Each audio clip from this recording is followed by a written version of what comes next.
Mari teman-teman semua kita berdoa.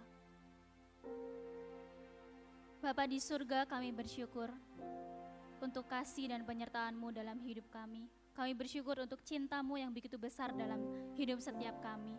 Kami bersyukur untuk hari baru yang Kau berikan kepada kami, untuk kesehatan, untuk kekuatan yang Kau berikan kepada setiap kami, sehingga hari ini kami boleh datang beribadah bersama. Kami menyerahkan pemberitaan firman Tuhan ke dalam tangan-Mu. Biarlah Engkau yang membuka hati setiap kami, supaya kami boleh menerima kebenaran firman-Mu dan boleh kami lakukan kehidupan kami. Terima kasih Bapak, berkati hamba-Mu yang penuh dengan keterbatasan, supaya kebenaran firman-Mu boleh tersampaikan dengan baik. Dalam nama Tuhan Yesus kami mengucap syukur dan kami berdoa. Amin. Dipersilakan duduk kembali.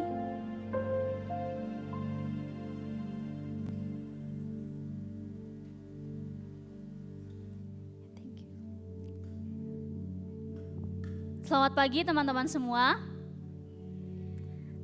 Kurang semangat. Selamat pagi. Ya, mungkin baru pertama kali lihat saya ya di sini ya. Saya mau perkenalan dulu ya. Perkenalkan, nama saya Sasmita Anggun. Bisa dipanggil Sasmita atau Mita. Kalau Sasmita kepanjangan panggil Mita aja ya. Saya mahasiswa praktek dari STT Aletea. Kalau bertanya STT Aletea mana? Di Lawang, di Malang ya, Jawa Timur. Saya praktek di Bajem TKI. Saya di GKI Anugerah tapi di Bajem TKI. Kalau ada teman-teman yang mungkin tinggal di sekitar TKI atau mau sesekali ibadah di TKI boleh ya. Nanti kita bisa ketemu, mungkin bisa main bareng gitu ya. Saya asalnya dari Cilacap, dari Jawa Tengah ya. Orang biasanya bilang, wah kalau udah Ci itu biasanya Jawa Barat gitu ya. Tapi ini masih Jawa Tengah ya, memang berbatasan sama Jawa Barat, dekat Pangandaran. Kalau teman-teman nanti main ke Pangandaran mungkin ya, bisa lah kontek-kontekan gitu ya, supaya kita main bareng. Oke teman-teman, hari ini saya diberikan sebuah tema, judul gitu ya, yaitu No Condemnation. Mari kita membuka Alkitab kita, atau Alkitab ya, di Roma 8 ayat 1 sampai 4.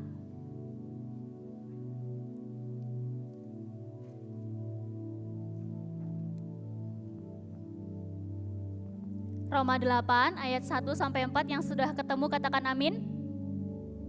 Oh belum ada. Yang sudah ketemu katakan amin. Ya kok sedikit ya. Sekali lagi deh, yang sudah ketemu katakan amin. Amin. Yang belum ketemu katakan angel. Angel. Buka Alkitab di HP susah ya. Oke, kalau sudah ketemu saya akan membacakannya bagi kita semua. Di bawah judul perikop hidup oleh roh. Demikianlah sekarang tidak ada penghukuman bagi mereka yang ada di dalam Kristus Yesus. Roh yang memberi hidup telah memerdekakan kamu dalam Kristus dari hukum dosa dan hukum maut. Sebab apa yang tidak mungkin dilakukan hukum Taurat karena tak berdaya oleh daging, telah dilakukan oleh Allah. Dengan jalan mengutus anaknya sendiri dalam daging yang serupa dengan daging yang dikuasai karena dosa. Ia telah menjatuhkan hukuman atas dosa di dalam daging, supaya tuntutan hukum Taurat digenapi di dalam kita yang tidak hidup menurut daging, tetapi hidup menurut roh. Amin. Nah teman-teman, sekitar 4 tahun yang lalu gitu ya, saya memulai perjalanan saya di STT Aletea. Biasanya kalau STT S1 itu tinggalnya berasrama. Ya, sebenarnya saya pernah berasrama juga. Cuma masih di sekitar daerah Cilacap aja, masih di Jawa Tengah gitu.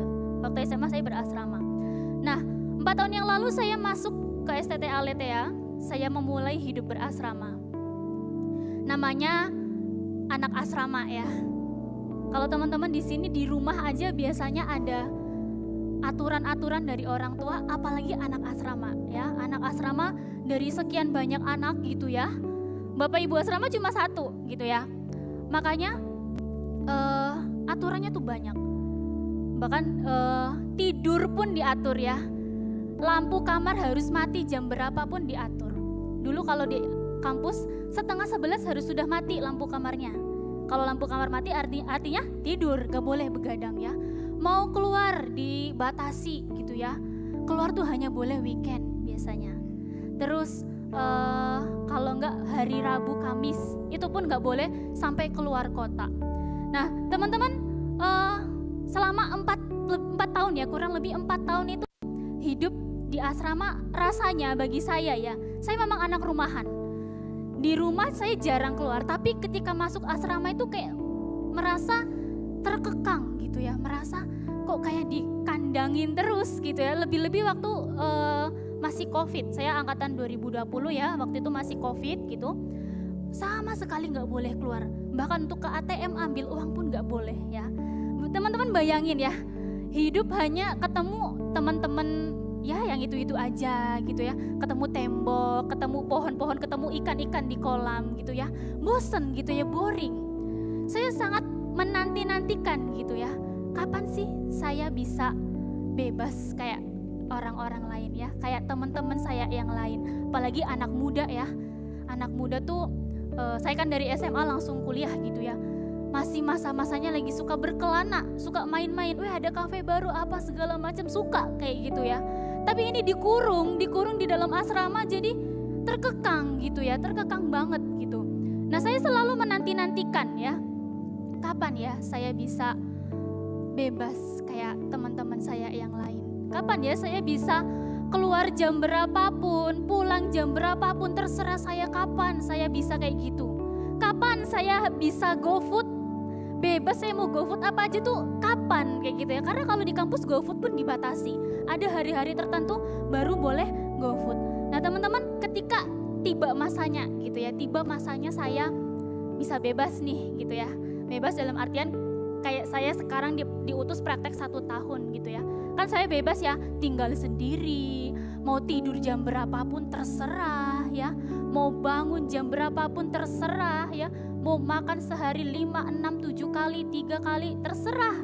Mau GoFood apapun, dari makanan yang high class sampai cuma beli warteg terserah saya gitu ya. Mau berapapun uang yang saya keluarkan terserah saya ya. Nah saya merasa senang gitu ya, excited banget ketika saya sudah diutus. Wah apalagi diutus di kota gede, di Bandung ya. Bandung enak ya, semua gampang didapat, makanan ada Ricis, apa, KFC segala macam gitu ya. Saya puji Tuhan diutus sebelumnya pernah praktek di Surabaya sama Semarang, di kota-kota gede terus gitu ya. Sekarang di Bandung, wah seneng banget ya, seneng banget saya bisa, wah udah kayak saya merasa, wah kayak saya tuh hidupnya udah normal. Wah selama ini berarti gak hidup normal gitu ya. Ya saya hidupnya normal kayak teman-teman gitu ya, bisa hang out gitu ya, bisa ya ke kafe, kemana-mana segala macam. Saya merasa seperti burung yang dikeluarkan dari sangkarnya ya. Kalau burung kan di dalam sangkar kan ya lihatnya cuma besi-besi itu aja ya. Ya saya merasa demikian. Saya di dalam asrama cuma lihat orang-orang itu aja, bangunan-bangunan itu aja gitu ya. Ketika saya bisa keluar sekarang kayak sekarang ini ya, bisa merasakan bebas gitu ya, saya seperti burung yang keluar dari sangkarnya gitu. Nah teman-teman, tetapi dalam kebebasan saya gitu ya, dalam kebebasan saya tetap memikirkan gitu ya. Saya bukan berarti bebas yang bebas banget gitu ya, pulang jam 3 pagi gitu, pulang subuh gitu, enggak ya. Di dalam kebebasan yang saya miliki saat ini ya, saya tetap istilahnya tetap memikirkan gitu ya, tetap memilih kebebasan saya. Apakah dalam bebas itu saya merugikan diri saya sendiri? Apakah saya merugikan orang lain? Atau justru di dalam kebebasan saya itu saya menjadi berdosa di hadapan Tuhan? Teman-teman, saya punya riwayat mah, asam lambung ya. Mungkin teman-teman juga ada yang kayak gitu, mungkin kayak gitu ya. Beberapa minggu lalu mah saya kambuh. Saya ke dokter, terus saya dibilang hanya boleh makan bubur. Teman-teman, makan bubur sehari 2 hari bosen gak? Bosen ya. Ini 1 minggu saya disuruh makan bubur. Bayangin teman-teman, 1 minggu saya disuruh makan bubur. Saya udah beli bubur yang berbagai macam rasa gitu ya, sampai maaf gitu ya, sampai saya sembelit teman-teman, karena makan bubur doang gitu ya, bubur terus tiap hari, bubur. Nah ketika obat habis, saya cek lagi ke dokter, oke kamu udah boleh makan nasi. Tapi kamu harus hati-hati pilih makanan. Kalau orang asam lambung biasanya yang nggak boleh dimakan itu apa sih? Pedas ya. Apalagi? Asam ya, kopi gitu-gitu yang berkafein. Pokoknya yang bisa menyebabkan asam lambung itu naik. Ya kita harus menghindari itu ya. Bahkan gorengan-gorengan gitu dihindari. Wah, kalau di Jawa Barat ya, di Bandung, sambelnya kan enak ya. Kan terkenal sama seblaknya ya. Saya dulu seblak maniak ya. Maniak seblak kayak gitu. Tapi ketika saya kena mah kayak gitu, gak boleh makan pedes. Aduh, rugi banget gitu ya. Padahal seblak Bandung tuh enak kayak gitu-gitu ya. Nah, teman-teman, ketika saya dibilang oke, kamu boleh makan nasi, tapi harus hati-hati memilih makanan. Ya, yaitu supaya saya nggak kembali kena asam lambung lagi, gitu ya. Saya nggak merugikan diri saya sendiri ya. Kan kalau saya asam lambung lagi, saya mah lagi, yang rugi saya sendiri. Saya nggak bisa pelayanan ya, nggak bisa melakukan aktivitas seperti biasa ya. Mungkin juga bisa merugikan orang lain. Pas lagi kambuh-kambuhnya gitu ya, biasa kalau kambuh tuh udah nyampe sini ya, udah nyampe di ulu hati sini kayak kebakar banget rasanya ya. Itu udah sampai merinding, sampai keringat dingin. Itu biasanya udah nggak bisa jalan ya, minta anter gitu ya. Iya, kalau yang anter tuh dengan ikhlas, tulus hati, rela hati. Kalau yang anter sampai ngomong, ini anak udah tahu mah makan sembarangan, kambuh lagi kan. Nah, kalau kayak gitu gimana ya? Nah, teman-teman, di dalam kebebasan kita ya, kita juga harus bijak gitu ya. Kita harus berhikmat, memilih gitu ya. Kalau aku melakukan ini, aku merugikan diri sendiri enggak? Aku merugikan orang lain enggak? Atau bahkan aku berdosa enggak di hadapan Tuhan? Nah, mungkin sama seperti teman-teman ya. Teman-teman di sini kan mungkin banyak yang masih sekolah ya, atau mungkin ada beberapa yang kuliah gitu ya. Mungkin teman-teman di sini memakai waktu weekend seperti ini tuh untuk hangout, untuk main sama teman-teman. Karena mungkin dari hari Senin sampai Jumat ya mungkin ya, karena Sabtu udah libur ya, sampai Jumat itu sibuk gitu ya, sibuk sekolah, ekskul, les dan lain sebagainya ya. Nah, atau mungkin ada juga dari teman-teman yang memakai waktu di hari Minggu ini sebagai waktu bebasnya teman-teman, karena bisa ke gereja, habis itu sekalian jalan-jalan gitu. Apalagi mungkin ada yang masih di gereja juga udah chat-chat di grup gitu ya. Ini mau kemana habis ini? PVJ, ice skating, PVJ gitu ya. Atau mungkin ada yang raganya di sini tapi udah habis ini makan apa ya? Habis ini minum kopi kayaknya enak. Habis ini kalau saya sukanya matcha latte ya. Habis ini kayaknya minum matcha latte enak. Habis ini self reward apa lagi ya gitu ya. Itu nggak salah teman-teman ya. Mungkin ada banyak dari kita yang memakai waktu di hari Minggu ini untuk untuk sebagai waktu kebebasan kita. Bebas dari kesibukan kita di waktu-waktu sebelumnya. Di hari Senin sampai di hari Jumat ya yang kita sibuk kuliah, sekolah, ekskul dan lain-lain sebagainya. Nah, karena biasanya orang tua kalau pas weekday gitu ya, kayak di hari-hari sekolah itu biasanya orang tua banyak melarang kita. Misal, "Mas, saya mau ke sini." "Aduh, kamu besok sekolah," gitu ya. "Pulang jangan malam-malam," atau "Nggak boleh sama sekali. Aduh, kamu belum kerjakan PR-mu. Tugasmu udah selesai belum?" gitu ya. Pasti orang tua kalau pas hari-hari sekolah, hari-hari kuliah pasti banyak melarang. Makanya teman-teman banyak memakai waktu weekend ya, atau hari Minggu ini untuk hangout, untuk bisa refreshing gitu ya. Kalau weekend tuh rasanya bisa bernafas lega gitu ya. Sedikit lah ya, sedikit bernafas lega karena sejenak rehat ya dari kesibukan-kesibukan kita masing-masing. Hal yang sama pun saya rasakan ketika tiba saatnya saya menikmati kebebasan saya yang saya bilang di awal tadi ya. Ketika saya keluar dari kampus dan sampai sekarang saya ada di Bandung gitu ya. Ya itu menjadi satu kesenangan tersendiri buat saya. Dan teman-teman, kebebasan yang sama juga kita rasakan di dalam Tuhan. Bahkan dibilang kebebasan yang sempurna. Kebebasan akan apa? Kebebasan akan hukuman dosa. Dan itu adalah sebuah anugerah. Teman-teman,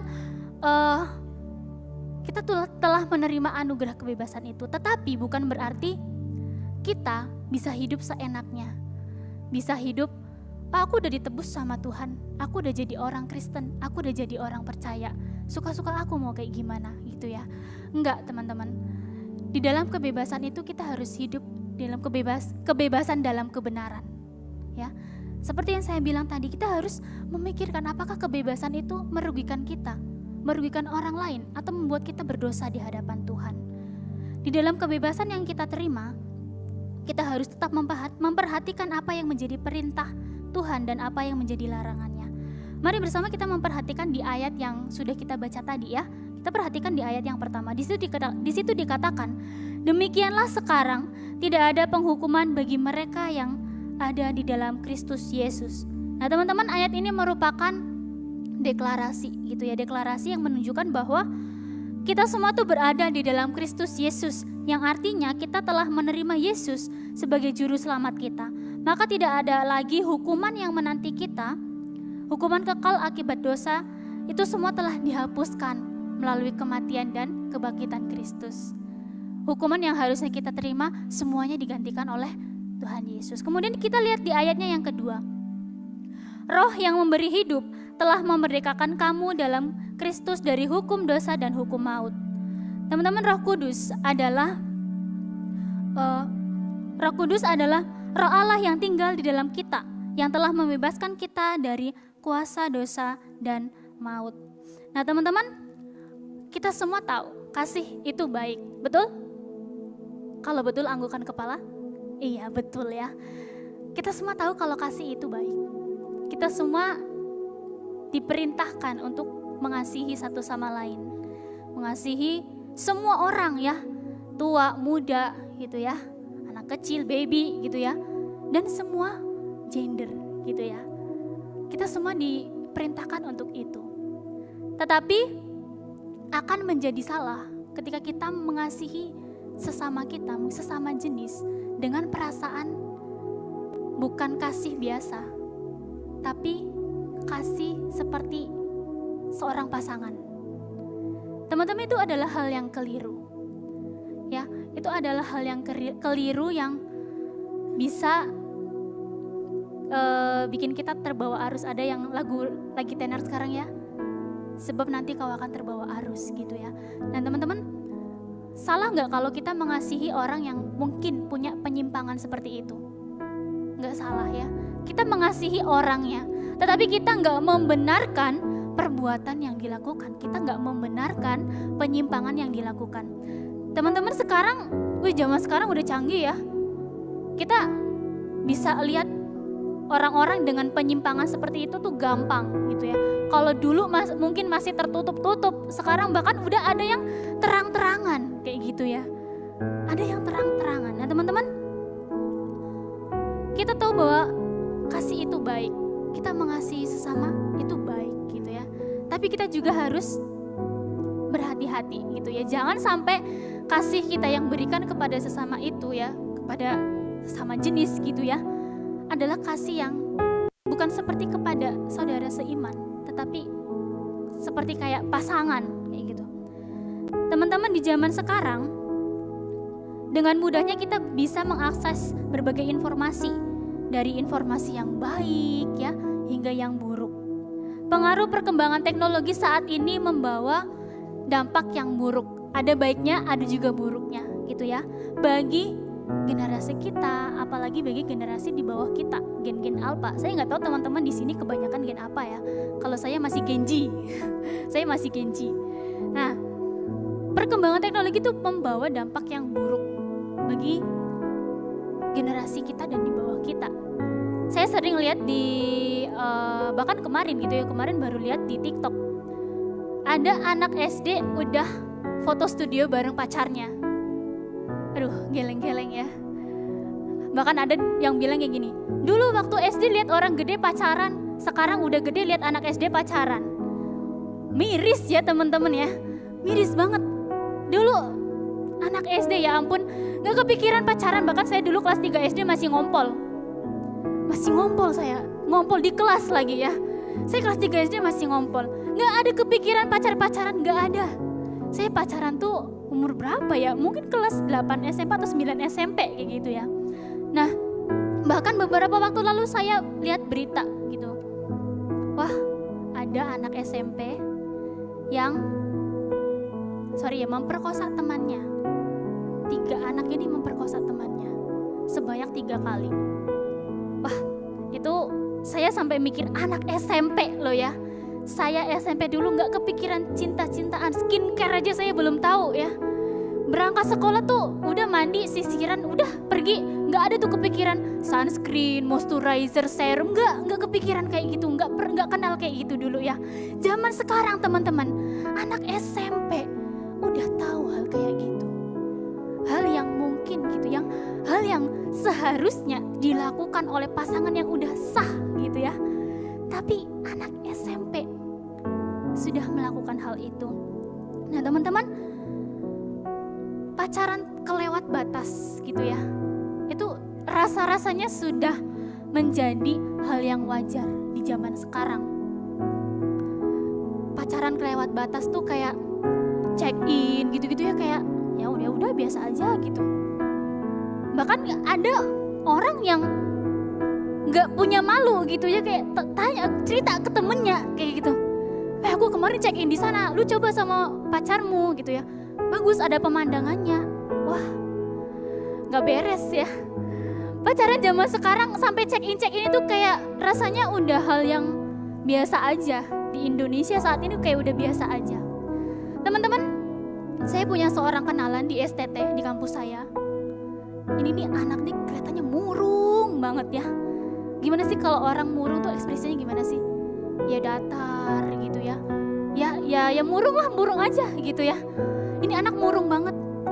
Sampai ada acara gede gitu ya, ada acara ulang tahun kampus yang kita harusnya sukacita gitu ya. Ini anak diem aja kayak ya udah biasa aja kayak gitu. Datar, ekspresinya datar. Sampai satu kali ada kampus kami memperingati Jumat Agung mengadakan yang namanya Jalan Salib. Jalan Salib itu mengingatkan kita akan dosa-dosa yang telah kita lakukan gitu ya. Di setiap jalan tuh ditempel-tempel, misal aku munafik ya, aku apa segala macam gitu ya. Nah, kenalan saya ini, anak ini, dia menangis terseduh-seduh di bahu seorang dosen. Nangisnya tuh sampai kayak gitu, sampai kayak gitu nangisnya. Saya bingung gitu ya, ini anak kenapa sebenarnya? Bahkan ditanya, kamu kenapa? Sama dosen ditanya, kamu kenapa? Dia gak jawab. Lalu singkat waktu gitu ya, dia cerita sama saya. Dia cerita, katanya dia menyesali perbuatannya yang dia lakukan semasa pacaran dulu. Saya bingung kan, kamu kenapa nyesel mantanmu jelek kayak gitu ya? Nyesel mantanmu burik kayak gitu ya, jamet gitu. Saya ngomong kayak gitu. Enggak, bukan itu. Saya berusaha menghibur ya.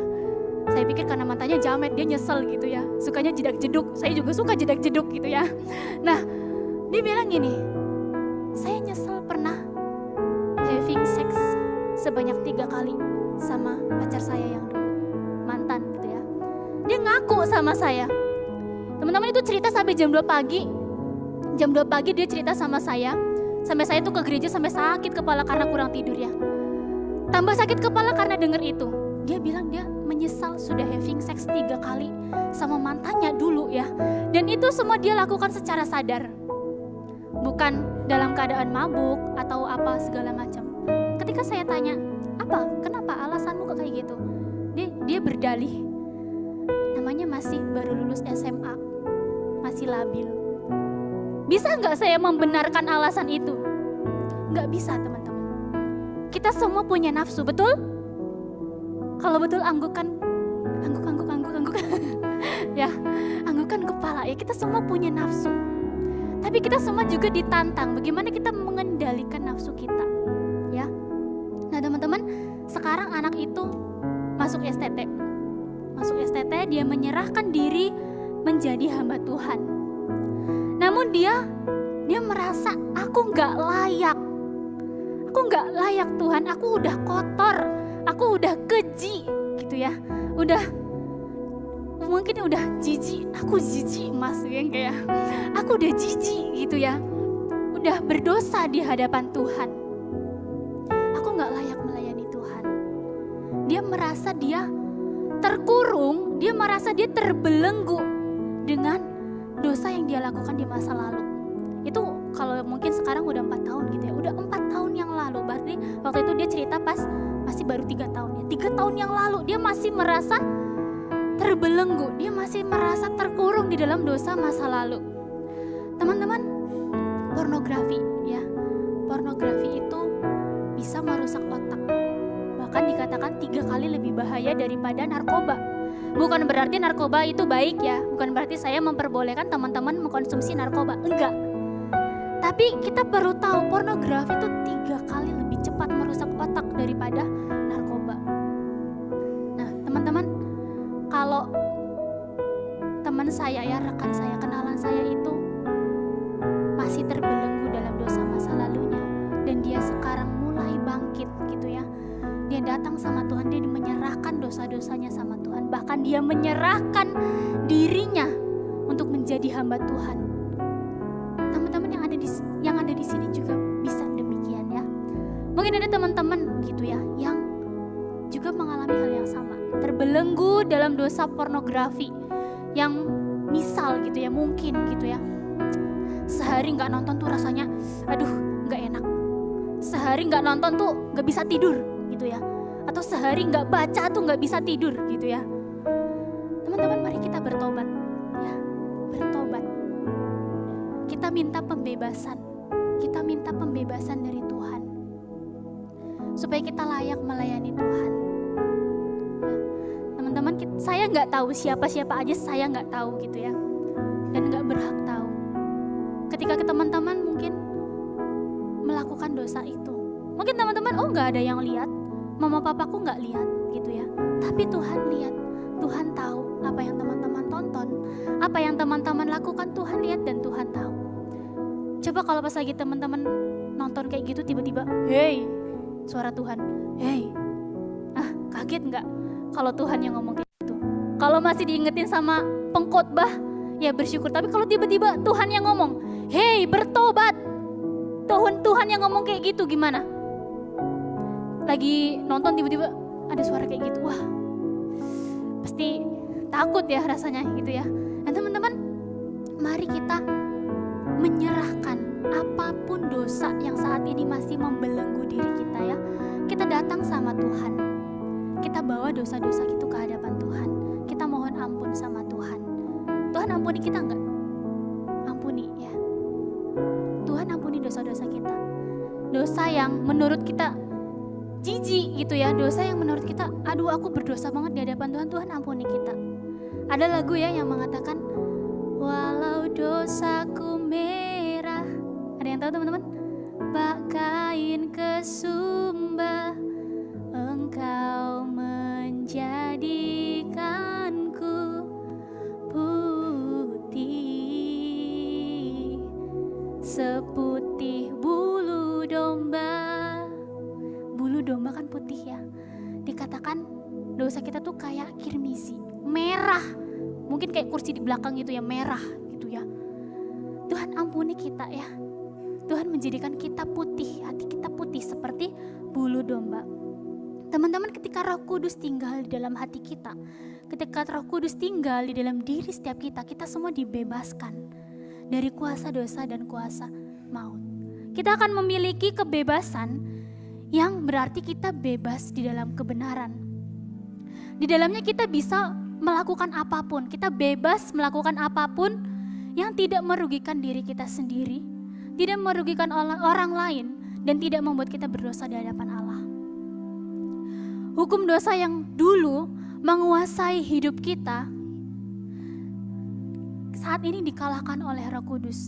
Kita yang dulu menjadi budak dosa, kita yang masih dibelenggu oleh dosa, kita semua dibebaskan. Dan saat ini kita menjadi anak-anak Allah yang hidup di dalam kebebasan. Dan kebebasan itu adalah kebebasan di dalam kebenaran. Mari kita perhatikan kembali ayatnya yang ketiga dan keempat. Dua ayat tersebut menjelaskan bagaimana karya penebusan Kristus telah memenuhi tuntutan hukum Taurat. Teman-teman, mengapa sih harus Tuhan Yesus yang dihukum? Mengapa harus Tuhan Yesus yang menggenapi hukum Taurat itu? Karena standarnya hukum Taurat itu adalah orang-orang yang hidupnya sempurna. Teman-teman dan saya, hidupnya sempurna nggak di hadapan Tuhan? Sempurna nggak? Kalau enggak geleng-geleng gini, apa sih namanya ya, geleng-geleng gitu ya. Kita nggak ada yang sempurna di hadapan Tuhan ya. Kita semua berdosa. Oleh karena itu Tuhan Yesuslah yang menggenapi hukum Taurat itu, karena Tuhan Yesus nggak pernah berdosa. Ada yang bisa menyebutkan apa dosa Tuhan Yesus? Ada nggak? Nggak ada ya. Tuhan Yesus hidupnya sempurna, suci dan tidak berdosa. Pada dasarnya kita adalah manusia berdosa dan kita tidak bisa mencapai standar hukum Taurat itu. Kita tidak akan pernah bisa memenuhi standar itu karena kita bukan manusia yang sempurna. Kita bisa menerima hukumannya, tetapi kita nggak bisa memenuhi standar itu. Hanya Tuhan Yesus yang bisa memenuhi standar itu. Dia memilih untuk menggenapi hukum Taurat itu sehingga ia mati untuk kita. Melalui kematian Kristus, kita telah dibenarkan di hadapan Allah. Kita tidak perlu lagi berusaha dengan sekuat tenaga untuk memenuhi hukum Taurat, karena Kristus sudah melakukannya bagi kita. Teman-teman, pengorbanan Kristus sangat berarti buat kita. Gak ada manusia yang sempurna yang bisa memenuhi hukum Taurat tadi ya. Cuma Tuhan Yesus. Tuhan Yesus satu-satunya yang bisa memenuhi standar hukum Taurat itu. Dia menanggung dosa jutaan umat manusia ya, supaya kita bebas dari hukuman dosa dan hukuman maut. Teman-teman di sini pernah nonton kelewat ya. Pernah nonton film ini? Pernah? Yang pernah coba angkat tangan? Ya lumayan ya, masih ada yang tahu jalan ceritanya ya. Film ini udah lama ya teman-teman. Film ini udah lama, bahkan Yuki Kato aja masih kecil ya, masih imut-imut. Teman-teman, film My Heart ini mengisahkan persahabatan dua orang. Siapa namanya, dia yang ingat? Hah? Farel sama Rahel. Wih, betul, keren. Ya. Persahabatannya Rahel dan Farel. Oh, mereka bersahabat dari kapan ya? Dari kecil ya.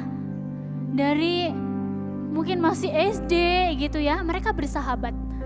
Mereka kemana-mana bareng gitu ya. Layaknya sahabat gitu ya. Sampai akhirnya Rahel menyadari ada perasaan lebih dari sekedar sahabat.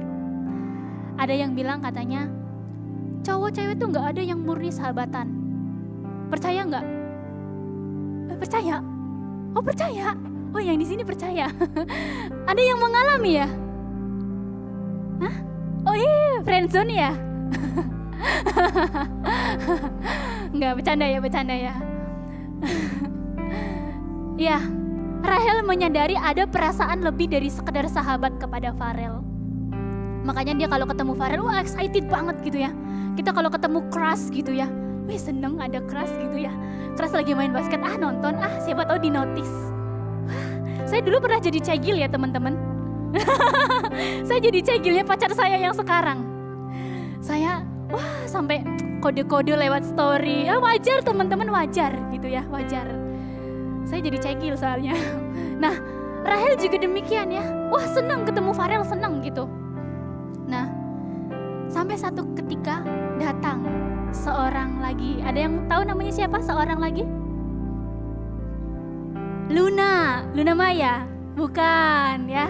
Luna, datang seorang perempuan bernama Luna. Wah kalau di karakternya ya, si Luna lebih anggun kayak saya. Saya namanya Anggun ya. Lebih anggun, lebih kalem gitu ya. Makanya Farel tuh jatuh cinta sama Luna. Rahel yang tahu tuh sakit hati. Mungkin kalau bisa ngomong, Farel aku selama ini suka samamu gitu ya. Tapi kamu gak notice gitu ya. Aku cuma dianggap friendzone gitu ya. Kalau dulu udah ada bahasa keren kayak gitu, mungkin Rahel ngomong kayak gitu. Tapi ya udahlah, Rahel menerima gitu ya kalau Farel lebih mencintai si Luna. Sampai satu hari Luna sakit. Ya di ceritanya Luna sakit ya. Luna sakit dan dia butuh pendonor hati. Dia butuh pendonor hati dan Rahel yang tahu sakitnya Luna itu, dia nggak mau Farel sedih. Karena Farel ya sedih ya, pacarnya sakit gitu ya, nangis-nangis gitu ya. Rahel nggak mau Farel sedih. Makanya Rahel mengorbankan dirinya, mendonorkan hatinya buat Luna. Di akhir cerita Rahelnya gimana? Mati ya. Akhir cerita Rahelnya meninggal gitu ya. Nah teman-teman, begitu besar kasih, rasa cinta yang Rahel berikan kepada Farel, sehingga dia tuh gak mau lihat Farel sedih, dia gak mau lihat Farel menderita karena pacarnya sakit.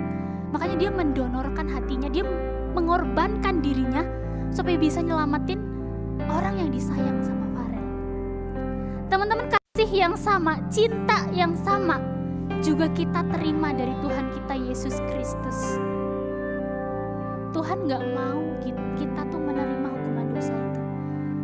Tuhan mengorbankan dirinya buat kita. Ia mati di kayu salib ya.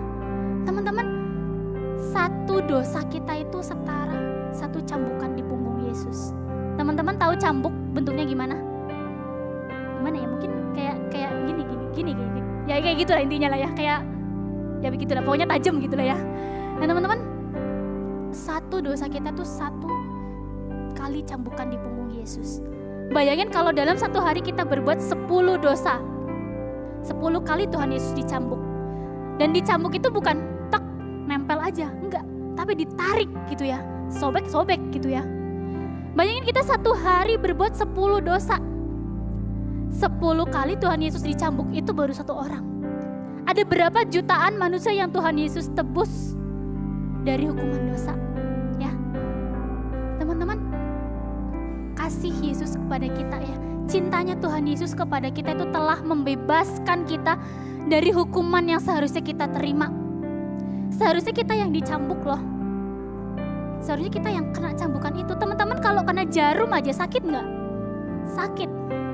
Saya pernah kena staplesnya nempel di sini, nggak bisa dikeluarin, sakit teman-teman. Sakit banget.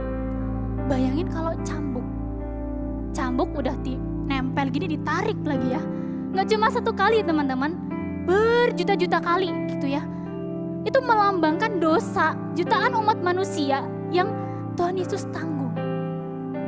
Teman-teman, sebegitu besarnya kasih Tuhan Yesus pada kita. Sebegitu tulus cinta Tuhan Yesus pada kita. Dia membebaskan kita dari hukuman dosa. Dia membebaskan kita dari hukuman maut. Teman-teman, kebebasan yang kita terima bisa membawa kita hidup dalam kebenaran. Kita bebas dari belenggu rasa bersalah dan rasa takut. Kita juga dapat menikmati kebebasan untuk hidup sepenuhnya bagi Tuhan.